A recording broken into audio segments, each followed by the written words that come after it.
আসসালামু আলাইকুম রহমতুল্লাহি বারাকাতুহু। আমার সম্মানিত ভাই ও বোনেরা, আমি আজকে কিছু কথা বলবো একটা মিডিয়ার সম্বন্ধে।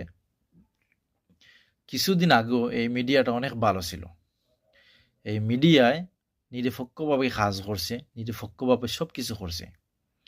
বর্তমানে একটা ঘটনার পরে এই মিডিয়াটা এক সাইডটা কাম করতেছে, অর্থাৎ কোনো নিরপেক্ষ কাজ করতেছে না, যে কোনো একটা পক্ষ নিয়ে তারা কাজ করতেছে। আমি এটার তীব্র নিন্দা জানাই যে একটা বাংলাদেশের মিডিয়া তারা সরকারিভাবে স্বীকৃতি পাইছে, তাদের ভালো একটা প্রশংসা আসলো বাংলাদেশও, সব মানুষে তাদের ফলো করে দেখে। কিন্তু তারা বর্তমানে যে আচার আচরণ, যে খাস হালত তারার মাঝে দেখা যাইতেছে, এটা অত্যন্ত ঘৃণিত, অত্যন্ত নোংরা। কোনো সময় এটা ভালো না, এটা গ্রহণযোগ্য আমরা করি না। কারণ একটা মিডিয়ার কাছ থেকে সবাই আশা করে ভালো কিছু, সবাই আশা করে যে একটা মিডিয়া যাতে নিরপেক্ষভাবে সত্য কথাগুলো তুলে ধরে।